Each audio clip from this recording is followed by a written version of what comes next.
प्रधानमंत्री दातोश्री अनवर इब्राहिम,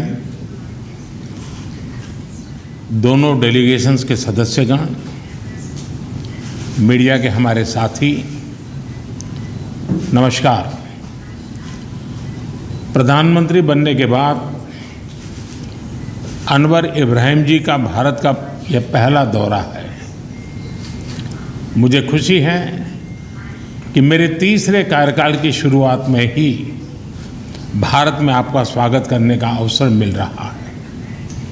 फ्रेंड्स, भारत और मलेशिया के बीच एनहांस्ड स्ट्रेटेजिक पार्टनरशिप का 1 दशक पूरा हो रहा है और पिछले 2 सालों में प्रधानमंत्री अनवर इब्राहिम के सहयोग से हमारी पार्टनरशिप में एक नई गति और ऊर्जा आई है। आज हमने आपसी सहयोग के सभी क्षेत्रों पर व्यापक रूप से चर्चा की। हमने देखा कि हमारे द्विपक्षीय व्यापार में निरंतर प्रगति हो रही है। अब हमारा व्यापार रुपये और रिंगिट में भी हो रहा है। गत वर्ष में मलेशिया से भारत में $5 बिलियन के निवेश पर काम हुआ है। आज हमने निर्णय लिया है कि हमारी साझेदारी को कॉम्प्रिहेंसिव स्ट्रैटेजिक पार्टनरशिप के रूप में एलिवेट किया जाएगा।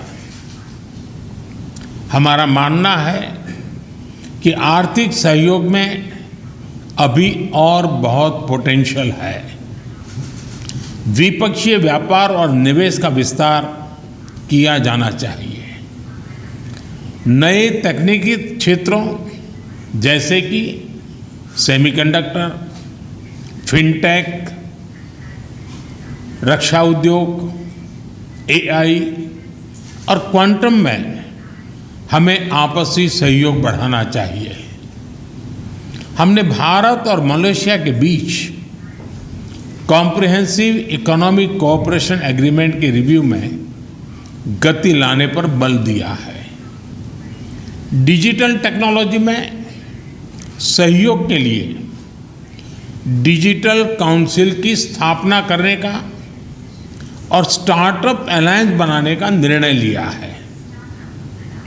भारत के UPI और मलेशिया के PayNet को जोड़ने के लिए भी काम किया जाएगा।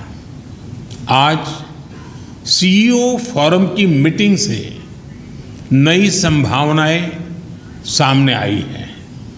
हम दोनों ने रक्षा क्षेत्र में आपसी सहयोग की नई संभावनाओं पर भी बात की है। आतंकवाद और अतिवाद के खिलाफ लड़ाई में भी हम एकमत हैं। फ्रेंड्स, भारत और मलेशिया सदियों से एक दूसरे से जुड़े हैं। मलेशिया में रह रहे लगभग 3 मिलियन भारतीय प्रवासी हमारे बीच एक लिविंग ब्रिज है। भारतीय संगीत, खान पान और फेस्टिवल से लेकर मलेशिया में तोरण गेट तक हमारे लोगों ने इस मित्रता को संजोया है। पिछले वर्ष मलेशिया में हुआ PIO डे एक बहुत सफल और लोकप्रिय कार्यक्रम था। जब हमारे नए संसद भवन में सेंगोल की स्थापना हुई तो उस ऐतिहासिक क्षण का जोश मलेशिया में भी देखा गया। आज वर्कर्स के एम्प्लॉयमेंट संबंधी समझौते से भारत से वर्कर्स की भर्ती के साथ साथ उनके हितों के संरक्षण को भी बढ़ावा मिलेगा। लोगों के आवागमन को सरल बनाने के लिए हमने वीजा प्रोसीडर्स को आसान बनाया है।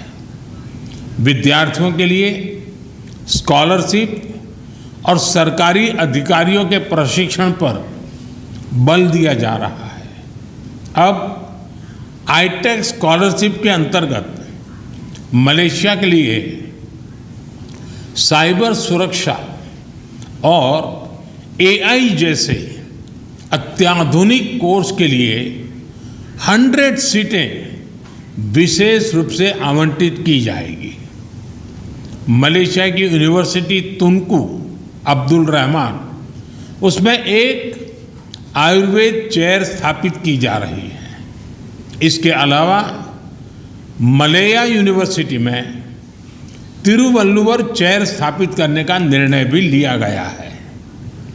इन सभी विशेष कदमों पर सहयोग के लिए मैं प्रधानमंत्री अनवर का और उनकी टीम का हृदय से धन्यवाद करता हूं। फ्रेंड्स, आसियान और इंडो पैसिफिक क्षेत्र में मलेशिया भारत का अहम पार्टनर है।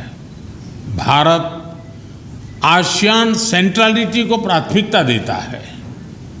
हम सहमत हैं कि भारत और आसियान के बीच एफटीए की समीक्षा को समयबद्ध तरीके से पूरा करना चाहिए। 2025 में मलेशिया की सफल आसियान अध्यक्षता के लिए भारत पूरा समर्थन देगा। हम अंतर्राष्ट्रीय कानूनों के अनुरूप फ्रीडम ऑफ नेविगेशन और ओवरफ्लाइट के लिए प्रतिबद्ध है और सभी विवादों के शांतिपूर्वक हल का पक्ष रखते हैं। एक्सेलेंसी, आपकी मित्रता और भारत के साथ संबंधों के प्रति आपकी प्रतिबद्धता के लिए हम आभारी हैं। आपकी इस यात्रा से आने वाले दशक के लिए हमारे संबंधों को एक नई दिशा मिली है। मैं फिर एक बार आप सबका बहुत बहुत धन्यवाद करता हूं। Thank you, sir. May I now request His Excellency Dato Sri Anwar Ibrahim, Prime Minister of Malaysia, to give his remarks to the media. Perdana Menteri Narendra Modi ji, namaskar, and thank you very much, Excellencies.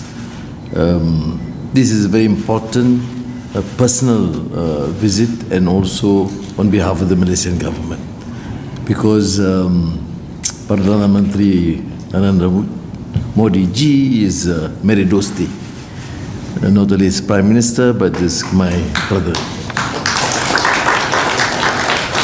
And as I've said to him personally and to the colleagues, his friendship is sincere. Not only when I'm Prime Minister, but when I was just nobody, he was very kind as a true friend. And